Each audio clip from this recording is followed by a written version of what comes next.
muchísimas gracias a todos por estar aquí. A ver si podemos hacer esto. Nada, como siempre, un poco de nervios al principio, pero decirlo te los quita, dicen. Entonces uno lo dice y a lo mejor se te quitan, no sé, ya veremos. Bueno, pues empezamos. ¿Por qué estamos como estamos? Eso es una pregunta que nos hacemos todos, qué es lo que está pasando, ¿no? Un poco mi ponencia tiene que ver con la respuesta a esta pregunta que nos hacemos un poco todos. ¿Por qué estamos como estamos?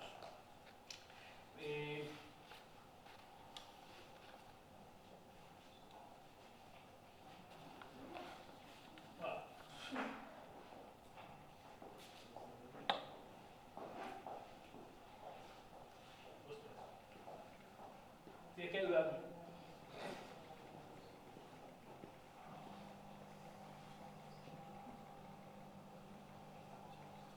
Vale. Hay que ir despacio. Vale, de acuerdo. Esto es una frase de uno de los técnicos que trabajaron con Pavlov, Iván Pavlov, el famoso neurólogo premio Nobel de Rusia. Y esto tiene que ver con cómo empezamos la ponencia. El día 22 de septiembre de 1924, el río Nieva, que cruza Leningrado, se desbordó. Esa riada, que se convertiría en la inundación más intensa en casi un siglo, anegó un sótano oscuro situado a orillas del río del mismo nombre, donde decenas de perros que se usaban para experimentos neurológicos estaban encerrados en diminutas jaulas. El dueño del sótano y carcelero de los perros era el eminente neurólogo, psiquiatra y fisiólogo ruso Iván Petrovich Pavlov.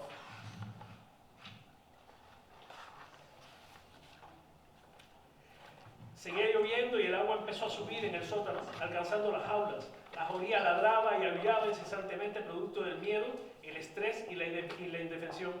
Minuto a minuto el agua seguía subiendo y los perros pegaban sus hocicos a los barrotes superiores de las jaulas, intentando respirar. La desesperación, la impotencia y el terror se incrementaban, así como también se incrementaban los aullidos y lloros.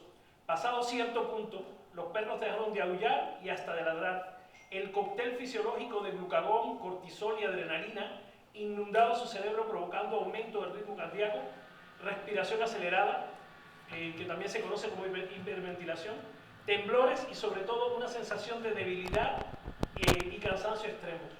Luego vino la apatía, también conocida como resignación. Los animales fueron rescatados en el último segundo por el cuidador, sobrevivieron todos. Sin embargo, esos perros jamás volvieron a ser los mismos. La experiencia traumática, el estrés y el miedo los cambió para siempre. Los que eran dóciles se volvieron agresivos. Los juguetones se volvieron tristes y distantes. En palabras del propio cuidador, era como si les hubiesen extraído el alma y en su lugar hubiesen plantado un alma nueva, distinta a la anterior en casi todo. Quiero que os fijéis en la foto. Está Pavlov, un par de ayudantes y todos los demás que hay en la foto son miembros de la policía secreta bolchevique, que eran los que estaban allí para cuidar a Pavlov. Ahora lo veremos. Los científicos del equipo de Pavlov escribieron tesis sobre el extraño fenómeno de la transformación del carácter de los animales. La gente habló sobre el tema al principio durante días enteros, y luego horas, y luego menos, y luego menos. Todo esto hubiese quedado una mera curiosidad, de no ser porque Iván Pavlov era un coloso científico y un gran observador, y poseía un conocimiento enorme de fisiología y una mente despierta y perspicaz. Pavlov descubrió algo que los demás pasaron por alto. Los perros habían desaprendido la mayor parte de lo aprendido durante muchos años de entrenamiento. Era como si sus memorias hubiesen sido borradas y reprogramadas. Aparece Lenin en el asunto. En octubre de 1919, Vladimir Ilich Lenin visitó el Instituto de Medicina Experimental donde Pavlov realizaba sus experimentos con perros. La visita duró 2 horas y la intención del bolchevique era la de solicitar ayuda del psicólogo, neurólogo y fisiólogo más eminente del mundo, premio Nobel en Medicina y Fisiología, descubridor, entre otras cosas, del reflejo condicionado clásico y de la fisiología de las glándulas digestivas y de los hemisferios cerebrales, para concebir un programa para la modificación de la conducta que le permitiese al partido bolchevique el control sobre el comportamiento del pueblo ruso y la creación del hombre nuevo socialista. Lenin le contó a Pavlov las dificultades y la fuerte oposición que estaba teniendo por parte del pueblo ruso en la construcción de la sociedad ideal, la sociedad comunista. Le contó cómo la gente desafiaba su ideología y no se integraban en la nueva sociedad que él estaba creando junto a su partido bolchevique. La pregunta concreta que le hizo Lenin a Pavlov fue la siguiente: ¿cómo puedo yo conseguir controlar a los individuos y moldear su carácter e influir en su comportamiento de modo tal que se sometan al ideario comunista? En la transcripción de la entrevista se recoge la siguiente conversación entre Lenin y Pavlov. Pavlov, es decir, lo que usted quiere,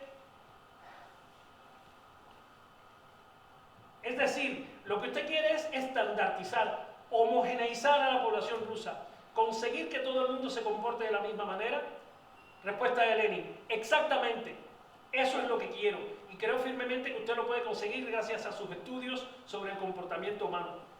Pavlov, que de comunista no tenía ni un pelo, un hombre que estaba en contra de todo lo que oliese a revolución y que no comulgaba con la ideología marxista, que no creía en la dictadura del proletariado y que era bastante crítico y frontal con el sistema, se negó rotunda y terminantemente. Pero Lenin tenía un as en la manga. Lenin le hizo una propuesta que Pavlov no pudo rechazar. Lenin le prometió que si le ayudaba en la creación del fatídico programa para la modificación del comportamiento, le asignaría el doble de la cuota de alimentos.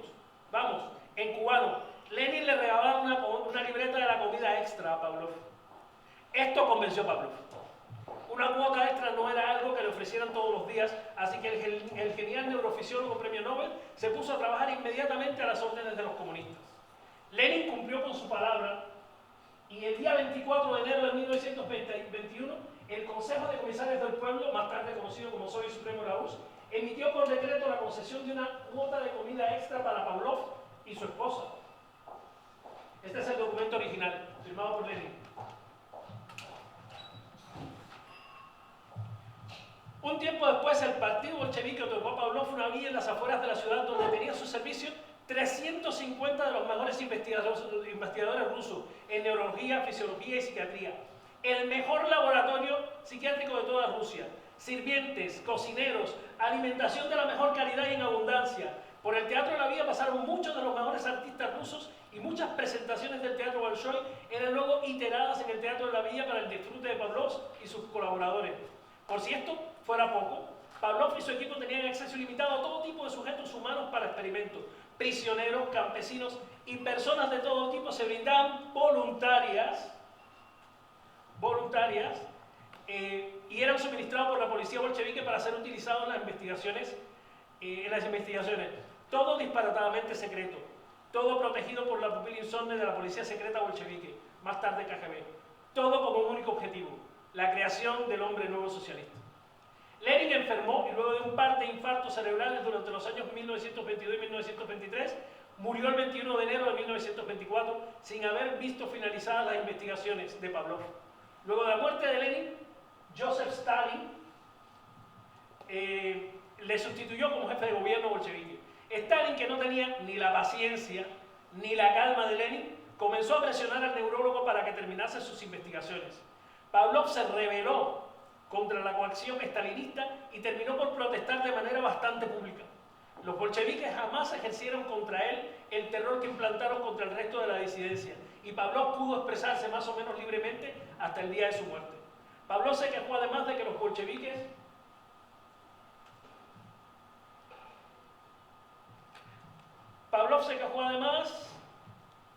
bolcheviques estaban convirtiendo a Rusia en un gran laboratorio experimental donde el individuo se estaba diluyendo, y afirmó que no iba a sacrificar ni la humilde pata de una rana a esta investigación.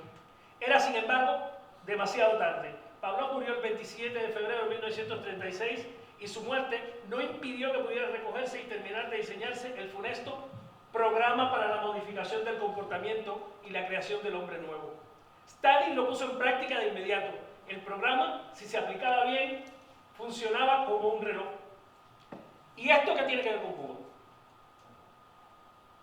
Bueno, para entenderlo hay que regresar al episodio de la crecida del río Nieva, el cambio de carácter y comportamiento de los perros y la amnesia retrógrada que sufrieron. Cuando Pavlov analizó científicamente el incidente, entendió correctamente que el estrés prolongado, la aparición de objetos generadores de ansiedad, en este caso el peligro de ahogamiento, y la incertidumbre sobre el futuro inmediato y la propia vida, eran el ingrediente que le faltaba para conseguir modificar de manera radical la conducta y conseguir docilidad, obediencia y modificación del pensamiento y hasta del carácter y la identidad. El programa resultante de estas investigaciones en conducta humana se normalizó, se refinó, se le sacó punta y se convirtió en otra directiva, en otro plan bolchevique a implementar y cumplir por los cuadros del partido que fueron entrenados y adiestrados en sus objetivos y puesta en práctica. Después de la victoria soviética contra el nazismo en 1945, el programa fue implementado masivamente en las nuevas repúblicas soviéticas.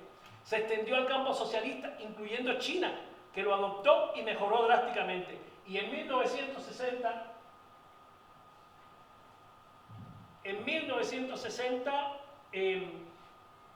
fue entregado a Ernesto Guevara durante una visita a Moscú. El Che organizó su distribución y puesta en práctica de manera tal que pudiese surgir también en Cuba el hombre nuevo socialista.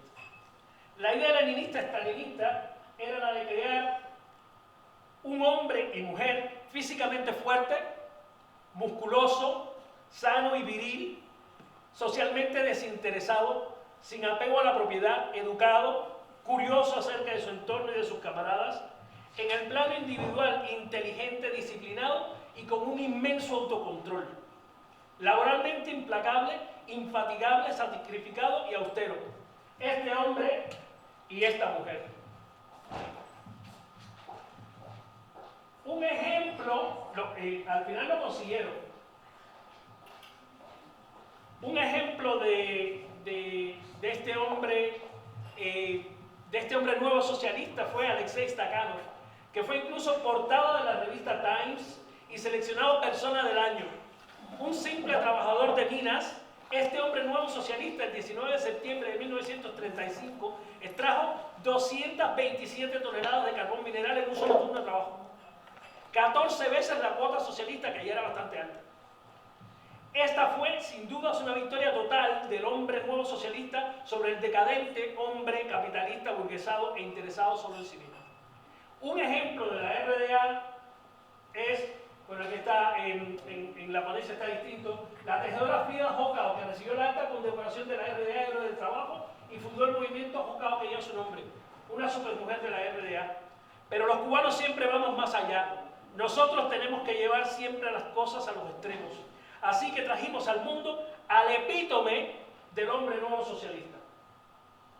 Yusuan Palacio. Sin comentarios.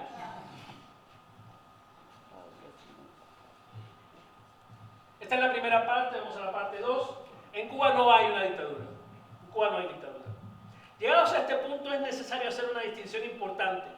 La diferencia entre dictadura, dictadura totalitaria y Estado totalitario. Comencemos por la dictadura y para poder resumir este tema tan importante en el tiempo del que dispongo para esta ponencia, evitaré entrar en definiciones y listados de diferencias que aunque aportan luz, son más oscuros. Me voy a limitar a la que es, según mi opinión, la diferencia más importante, la función social del líder. En una dictadura, el líder es lo único que importa. El dictador dicta, cambia las leyes a su antojo y sin previo aviso ni consenso. El dictador aglutina a las masas alrededor del culto a su personalidad y sin su figura, sin la figura del líder, del dictador, el sistema colapsa. El líder es imprescindible si se quiere mantener el status quo. Como ejemplo cubano podemos poner el de Fulgencio Batista. Imaginen la dictadura de Fulgencio Batista sin Batista. Imposible.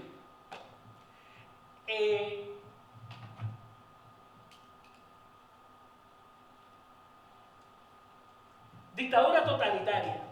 El líder y su ideología importan por igual. Tal y como ocurre en la dictadura pura, el dictador dicta y cambia las leyes a su antojo, pero con una diferencia fundamental. El dictador totalitario impone consenso. Vean que no digo busca o consigue, ni siquiera obtiene, digo impone consenso. Es decir, así como el dictador puro no necesita el respaldo de la sociedad, ni lo pretende, el dictador totalitario pretende tener el consenso de la sociedad.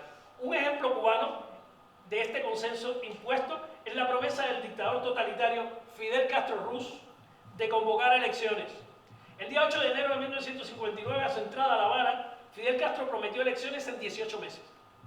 Luego de unos días, dijo que las haría en 15 meses. Finalmente, el día 12 de abril de 1959, en un discurso pronunciado en la ciudad de Camagüey, Fidel pidió a la muchedumbre: vamos a hacer un survey aquí, vamos a hacer un survey. Los que quieran que inmediatamente convoquemos a elecciones, los que quieran que inmediatamente convoquemos a elecciones, que levanten la mano. No la levantó nadie. Y todo el mundo gritaba: no, no, no. Y enseguida continuó.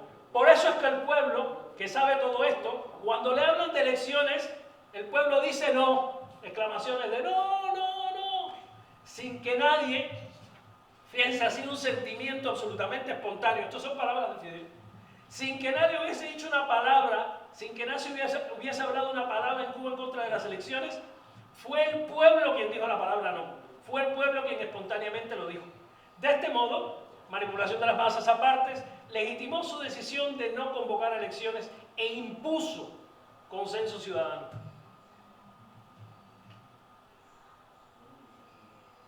En el caso de la dictadura totalitaria, el dictador y la ideología se funden en un todo para transformar la sociedad según los designios del dictador.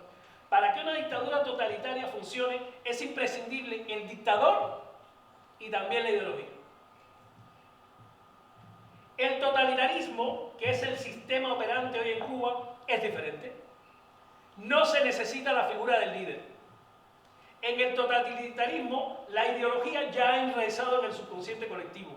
Ha penetrado todas las esferas de la sociedad, incluidas instituciones como la familia o la religión, y a estas alturas es lo único que importa. Si hoy deponen a Díaz-Canel y su camarilla en una purga al estilo estalinista y en su lugar nombran a Salvador Valdés Mesa, que es el presidente de la República de Cuba, o a Álvaro López Miera, el Estado totalitario no se resentiría en lo más mínimo. Es lo que dicen de cambio fraude. Quitamos uno y ponemos otro y sigue lo mismo. Porque no hay una dictadura, es un Estado totalitario. No hay dictador. Imaginen la revolución cubana de hoy en día sin Díaz-Canel. ¿Creen que se sostendría? ¿Con López Miera? ¿Con otro? Imaginen la revolución cubana hoy en Cuba sin la ideología comunista. ¿Alguien cree que se sostendría? Esta definición es importante porque nos permite centrar el tiro. Recuerden, Díaz-Canel es solo la empuñadura de la lanza. La punta, que es la que mata, es la ideología totalitaria. En una dictadura totalitaria, en una dictadura pura, hay que luchar contra la ideología. En una dictadura pura, hay que luchar contra el líder. En una dictadura pura, luchar contra la ideología no sirve de nada. Hay que deponer al líder. Franco, Batista, Machado, el que usted quiera. Hay que deponer al líder. En una dictadura totalitaria, hay que deponer al líder y derrocar la ideología. Solo deponer al líder convertiría el Estado en un Estado totalitario. Solo derrocar la ideología convertiría el Estado en una dictadura pura. Si durante el tiempo de Fidel usted quita la ideología y se queda Fidel, sigue haciendo lo que le da la gana. Si durante el tiempo de Fidel usted quita a Fidel y deja la ideología, tenemos lo que tenemos hoy, que es lo que ha ocurrido. En un Estado totalitario no sirve de nada de poner al líder, hay que derrocar la ideología. No hay otra. De poner al líder no nos va a servir de nada. Hay que derrocar la ideología. Parte 3. Lavado de cerebro, estabilización ideológica y consecuencias. Una vez definidos los términos,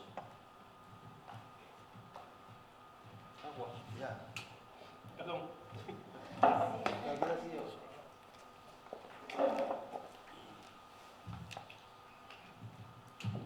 Ok. Lavado de cerebro, estabilización ideológica y consecuencias. Una vez definidos los términos, volvamos al programa para la modificación del comportamiento. Veamos en qué consiste. Los comunistas diseñaron con la ayuda de Pavlov una manera de manipulación de la persona humana y la consecución de un estado de servilismo que es además ignorado por el propio individuo.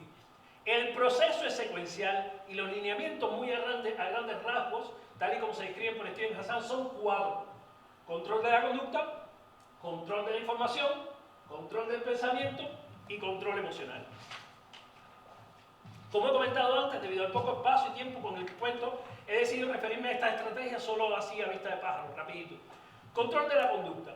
Para el control de la conducta se precisa, entre otras muchísimas cosas, de un trabajo de desorientación en la psique humana.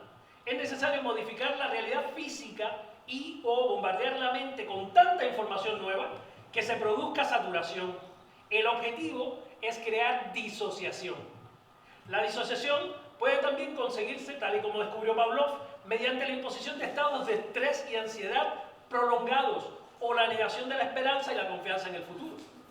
La disociación es una ruptura de la continuidad normal del pensamiento, las emociones, los sentimientos y, por último, del sentido de la propia identidad. Veamos unos ejemplos. Cambios operados en la legislación.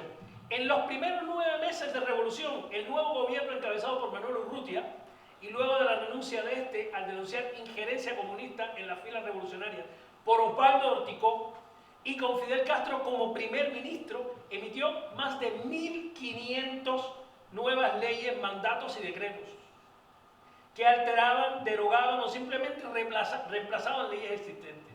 El estado de confusión resultante y la libre interpretación de las nuevas leyes y decretos por parte de los revolucionarios bajados de la sierra propició un cambio en la percepción de su propia realidad y en el raciocinio de los cubanos que, incapaces de adaptarse a los cambios tan bruscos, profundos y repentinos, pasaron a depender de los barbudos, que como se le conocía en ese momento, para conocer cuáles eran sus nuevos derechos y deberes. 1.500 leyes, decretos en 9 meses. Demolición de las instituciones tradicionales. El 8 de enero de 1959, Fidel Castro entró en La Habana parado sobre la cubierta de un tanque de guerra y acompañado de más de 1.000 soldados del ejército rebelde. La primera parada fue en el Palacio Presidencial, donde lo esperaba el primer presidente de Cuba después de la huida de Batista, Manuel Urrutia. Desde el balcón del Palacio, Urrutia dio la bienvenida a Fidel, entre aplausos y gritos de apoyo de la multitud, pero Fidel dijo bien poco desde el balcón del Palacio Presidencial y en su lugar invitó a la multitud a seguirlo hasta el cuartel de Columbia. Literalmente seguirlo, caminando con los pies, unos 12 kilómetros. Pero antes de la marcha, precedida de los tanques que eran del pueblo, en ese momento Fidel dijo, los tanques son del pueblo, que vayan los tanques delante abriendo camino. Según sus propias palabras, Fidel Castro pidió a la multitud que abrieran una fila, ¿vale?, para pasar y demostrar que no hacía falta un solo soldado para cuidar a Fidel.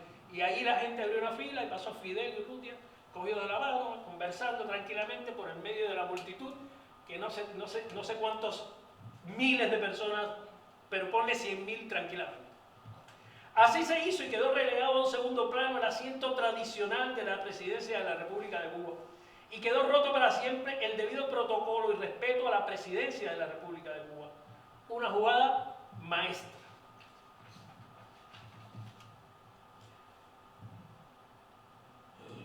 Control de la información. El 14 de mayo de 1960 fue clausurado el diario Prensa Libre, el último de los diarios independientes que se imprimía en Cuba. Desde la introducción de las famosas coletillas, el 16 de enero de 1960, inicio de la debacle, hasta el enterramiento por defunción de Prensa Libre, tiro de gracia a la prensa independiente cubana, pasaron unos escasos 4 meses. La luna de miel de la prensa cubana con la revolución había terminado en bodas de sangre. La prensa fue muriendo gota a gota y sepultada con todas las pompas funerarias que merecía la ocasión. El primer entierro fue el del Diario de la Marina, con una asistencia total a ese entierro simbólico de al menos 50.000 personas. Ellos dicen que eran 100.000, pero bueno, no se sabe. Se confeccionó un ataúd, hubo mujeres luciendo trajes de luto, que lloraban la muerte del decano de la prensa cubana, enterrado por la Revolución Cubana después de 128 años. 128 años. Este fue el entierro, fue un entierro real, se hizo un ataúd, se llevó el periódico. La información es el recurso que permite a la persona humana construir una realidad mental acorde a la realidad física. Del mismo modo que no podemos encontrar el malecón de La Habana si para orientarnos utilizamos un mapa de la ciudad de Barcelona, Nuestros esquemas mentales dependen de nuestras creencias y estas, a su vez, dependen de la información que poseemos. Alguien dijo, cuidado con lo que escuchas, se convertirá en lo que piensas. Cuidado con lo que piensas, se convertirá en lo que dices. Cuidado con lo que dices, se convertirá en lo que haces. Y todo el mundo, todos nosotros, somos lo que hacemos.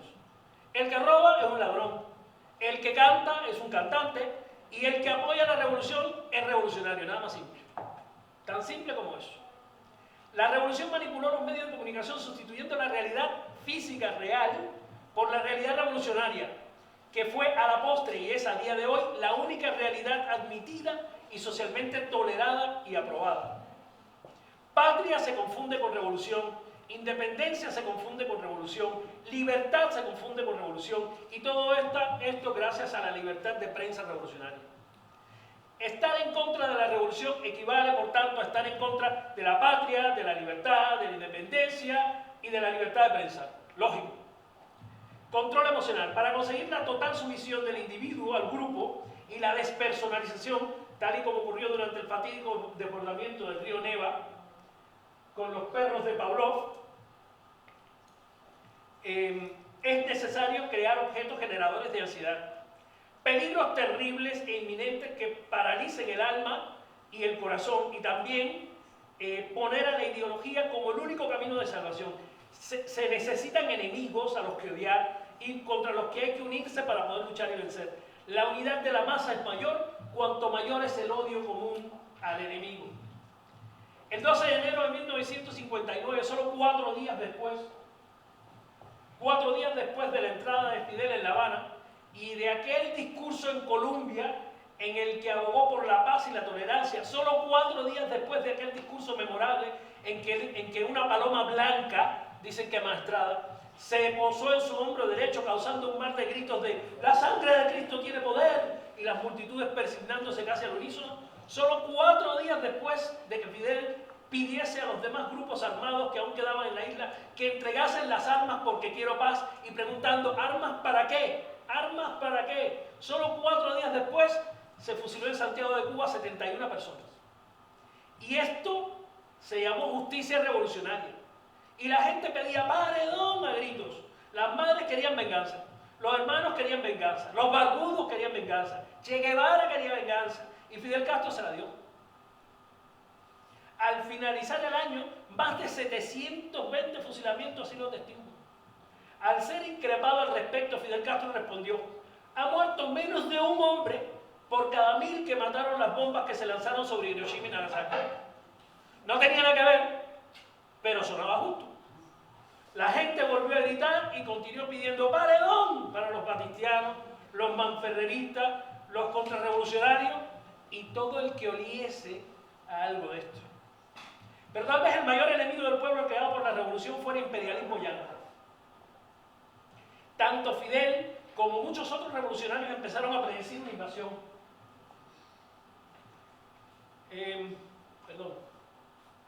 Una invasión o el lanzamiento de bombas incendiarias sobre los cañaverales. Y como estas cosas realmente ocurrían al principio de la revolución, la gente creía y temía a ese enemigo formidable.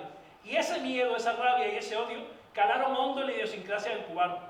Ese odio se acrecentó con la explosión del vapor La Cubre, procedente de Bélgica y cargado de armas y municiones, pero terminó por cristalizar con la invasión de Playa Girón. Fidel y la revolución ya tenían su enemigo favorito, el norte brutal que nos desprecia.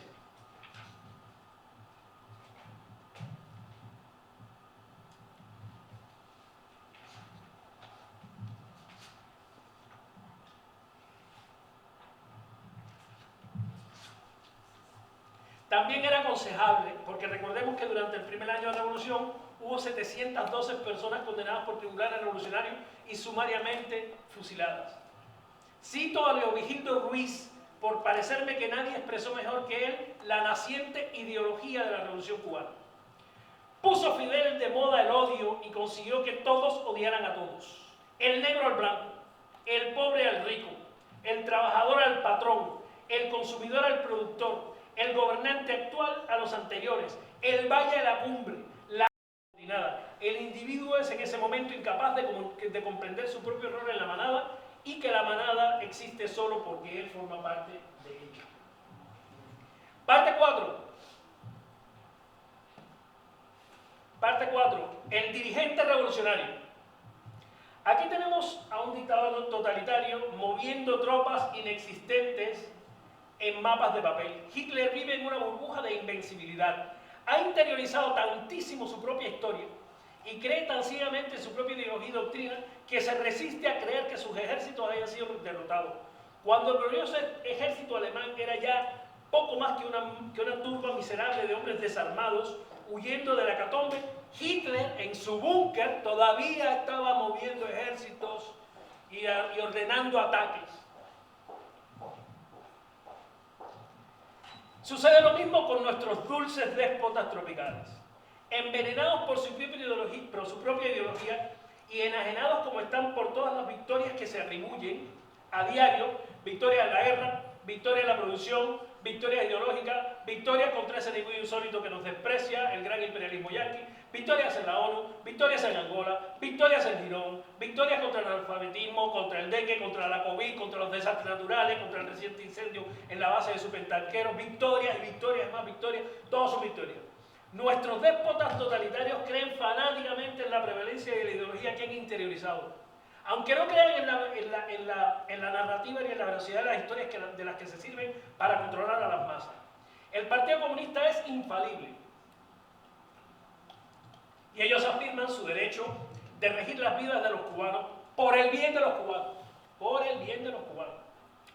La realidad física tiene que ser transformada de modo tal que coincida con la realidad propugnada por la ideología. Y si esto no es posible en la práctica, es necesario inventar la manera de convencer al pueblo de que efectivamente lo es. A cualquier precio, por su propio bien.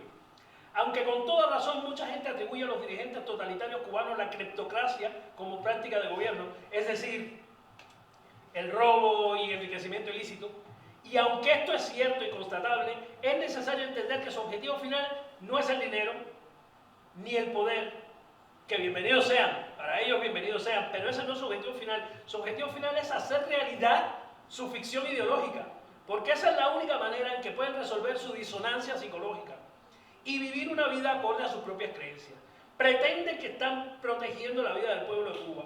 En su delirio, gracias a ellos y a la revolución, el pueblo cubano ha salido victorioso en su lucha contra el imperialismo yanqui. Gracias a su hábil gestión, el pueblo cubano resiste y vencerá. Nuestros déspotas creen ciegamente en su compromiso con la patria, que es igual a su compromiso con la revolución. Creen que son continuidad y creen además que en Cuba hay libertad. Tal y como Hitler no aceptó la derrota hasta el día que tuvo que pegarse un tiro en la cabeza, nuestros autócratas totalitarios jamás entenderán la asfixia por hambre del pueblo de Cuba, jamás aceptarán que Fidel Castro fue un psicópata, un narcisista y enfermo de poder y con el alma podrida, jamás aceptarán que Ernesto Guevara fue otro psicópata, jamás admitirán que sus políticas económicas han convertido a la isla en un gran latifundio improductivo, jamás reconocerán que su ideología es la causa de la miseria, la indigencia y la sarna que hay en Cuba, jamás admitirán que se haya cometido injusticia alguna contra el pueblo, y si se ha reprimido y se ha dado la orden de combate, ha sido precisamente para proteger al pueblo de esos elementos antisociales que quieren vernos esclavos del imperio. Ha sido para proteger al pueblo de los odiadores, exactamente como Hitler cuando movía ejércitos fantasmas en mapas de papel. Y eso lo han creído, ellos creen que es así. Ellos creen que eso es lo que están haciendo. Tal como lo expuso la judía Hannah Arendt, una de las politólogas y filósofas más influyentes del siglo XX, que sufrió campo de concentración y estudió el totalitarismo durante 30 años, dijo: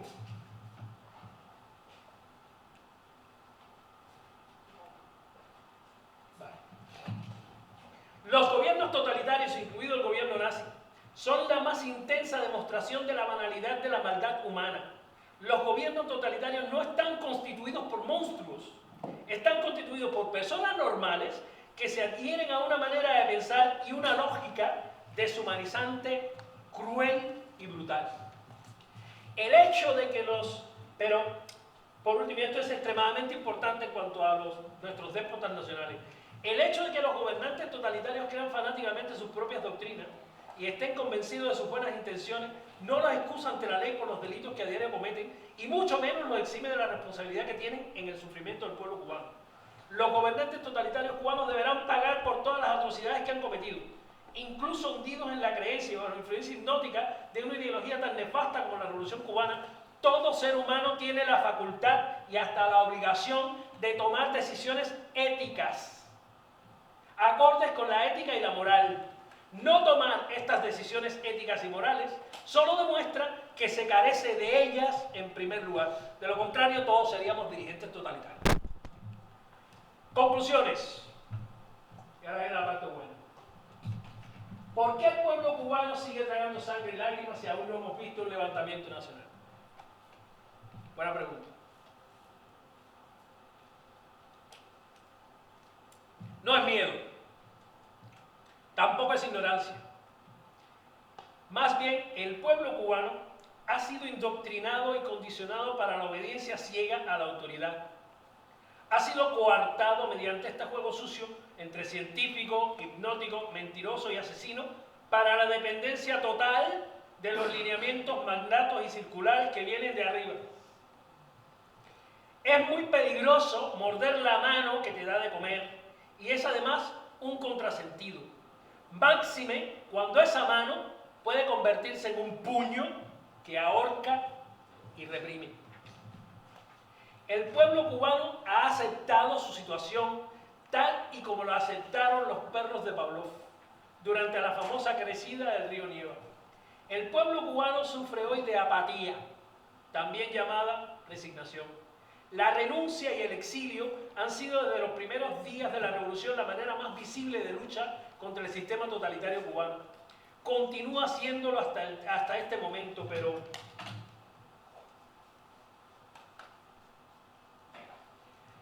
¿hay otra salida? ¿Hay otra salida? Por suerte sí, hay otra salida. Todos los investigadores más importantes que trabajan en el ámbito de los sistemas totalitarios, Hannah Arendt, Gustave Le Bon, Matthias Desmet y otros coinciden en lo siguiente. En un sistema totalitario hay tres grupos bien definidos que forman la masa o pueblo. El primer grupo, y tal y como lo pone aquí, es el de los enajenados por la ideología.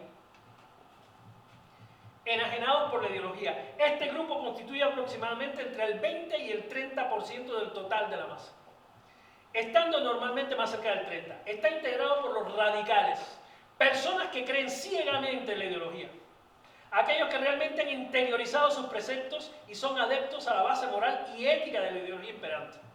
Esta gente no dudará en defender la ideología con su propia vida si es preciso. Este grupo no cree forzosamente en la narrativa oficial, pero la considera un mal menor, un mal necesario. Este grupo ignora la mentira, la falta de libertades inherentes al sistema y tolera su uso si el objetivo final es la penetración ideológica de las masas.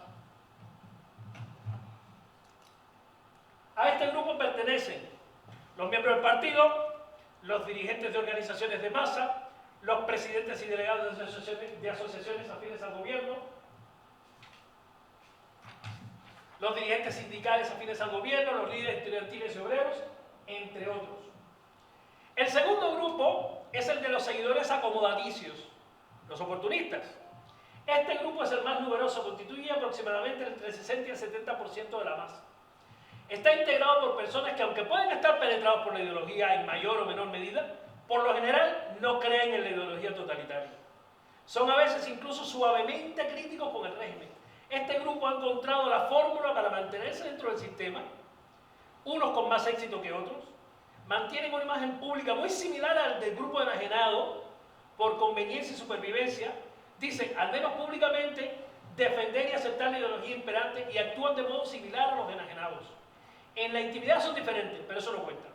Este grupo entiende bastante bien lo absurdo del discurso ideológico y es consciente de su hipocresía, pero prefiere seguir la corriente mansamente.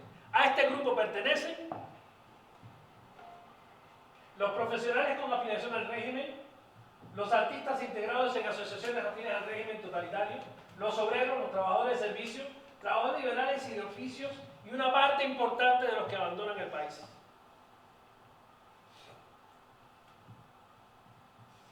El tercer grupo es el de los contrarios a la ideología o disidentes. Este grupo es el menos numeroso, entre el 10 y el 20% del total de la masa. En el caso de Cuba, más cercano al 10%. Si este grupo es capaz de formar una contracultura, desenmascarar la industrialidad de la ideología imperante y llegar al grupo oportunista, este es el único grupo que puede desbaratar el sistema totalitario. Estos son los que se rebelan con fuerza terrible contra los que le roban al hombre su libertad, que es robarle a los hombres su decoro. En ellos van miles de hombres, va un pueblo entero, va la dignidad humana, como dijera José Martí. Este único grupo que puede desbaratar la ideología, estamos nosotros, el 10%. Hay un pero muy importante.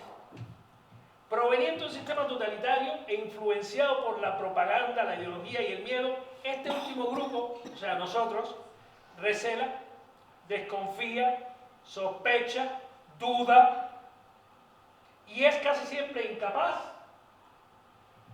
de formar un grupo suficientemente numeroso como para poder participar decisivamente en la destrucción de la ideología.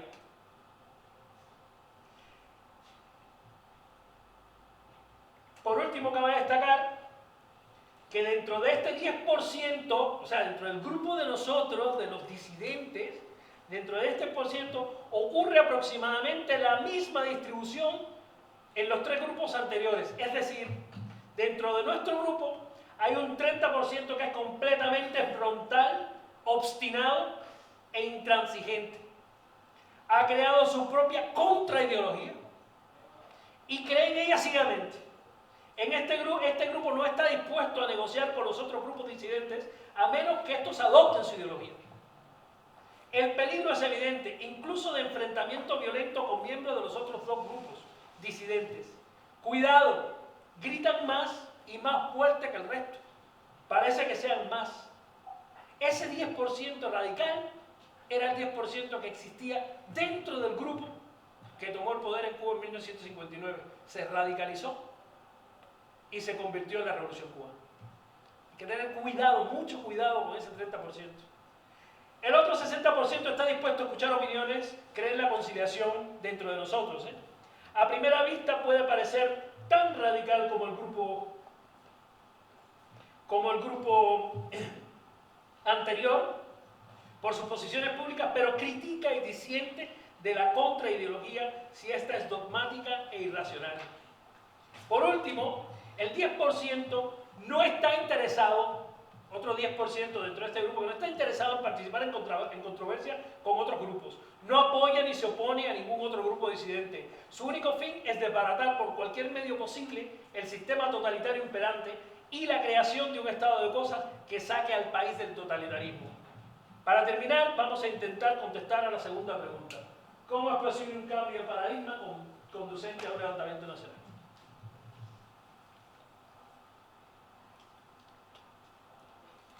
Hay que aceptar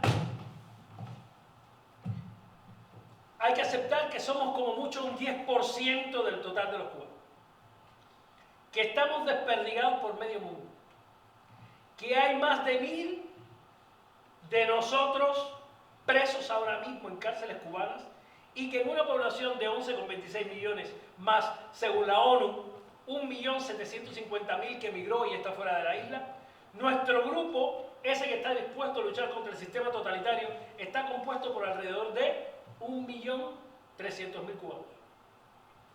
Tenemos que ser capaces de unir nuestras voces y diseñar un discurso coherente dirigido a ese 60% de seguidores acomodaticios, a esa mayoría que ni cree en el sistema, ni está con el sistema, porque ellos son nuestra diana, nuestro objetivo y nuestra única esperanza. Podemos llenar el país de mártires, de héroes, pudriéndose en las cárceles. Podemos seguir dándole órdenes a esa masa. ¡Sal para la calle! ¡Tírate para la calle!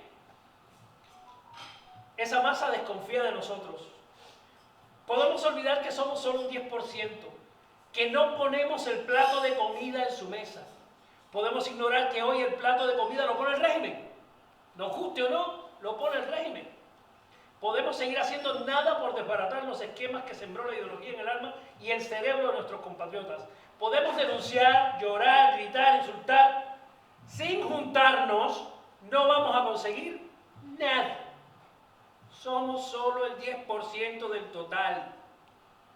¿Sí? Si nos separamos, somos un 1. No vamos a conseguir nada. Al pueblo de Cuba se lo están comiendo los gusanos, literalmente. Y solo trazando juntos una estrategia coherente es posible acelerar la debacle inevitable. Contra el gobierno, contra el totalitarismo, yo propongo juntarnos, como recoge el proyecto de país propuesto por el licenciado Faisal Iglesias en su Pacto Social Postmoderno. Juntarnos en la proclamación de una nueva ideología postmoderna basada en los derechos inalienables, alejada de todo mandato o acción coercitiva. O también podemos denunciar. Pero, ¿denunciar ante quién? ¿A quién le importa el triste pueblo de Cuba? El diccionario dice de denunciar: comunicar a una autoridad que se ha cometido un delito o que alguien es el autor de un delito, declarar públicamente que cierta cosa se considera ilegal o injusta.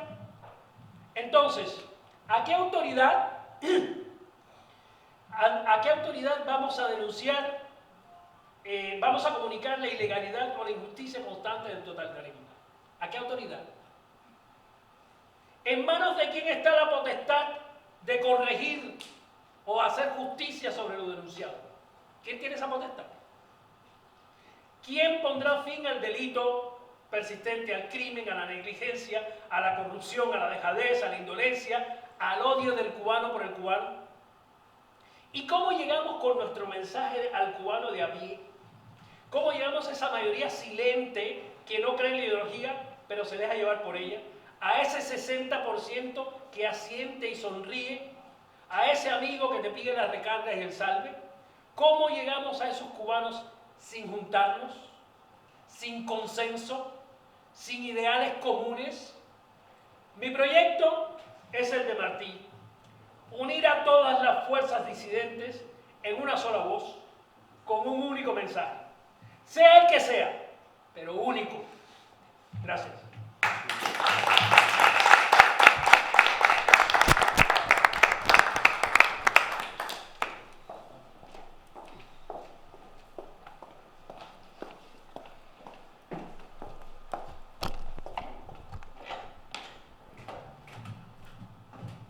Buenos días a todos. No vengo a hacer una ponencia. Me presento, soy Lady Monzón. Represento a Casa Cuba, aquí en Barcelona. Es una iniciativa que realizamos. Sí, lo estoy intentando. Vale. Represento a Casa Cuba aquí en Barcelona. Casa Cuba es una asociación que nos dedicamos, en este caso, a trabajar sobre la cultura, la identidad y el crecimiento. No solamente el crecimiento de conocer nuestra cultura, sino también el crecimiento de nuestra comunidad, que aprendamos primero a insertarnos en el momento que llegamos, ayudar también en lo que es el acompañamiento en formaciones y lograr también que nuestra comunidad tenga un crecimiento dentro de la sociedad y que cada uno podamos lograr también nuestras metas. Salir desde la posición de inmigrante que al principio todos tenemos en los trabajos que nos pueden salir, pero que a la vez podamos ir creciendo en conocimiento y tener mayor fortaleza dentro de la sociedad. Y así salir desde esa posición y cada uno pues incluso llegar a tener su propia empresa. Por lo cual nuestra iniciativa es nuestras bases y ya que no tenemos un consulado ni representación gubernamental que se encargue de realmente darle valor que tenemos para el inmigrante estar en una sociedad desconocida. Pero bueno, no estoy aquí para presentarle todo lo que hacemos en Casa Cuba, sino para decir que seré la moderadora durante este evento y que ahora tenemos una pausa de café, que son 20 minutos, y regresamos para seguir con la siguiente ponencia. Gracias.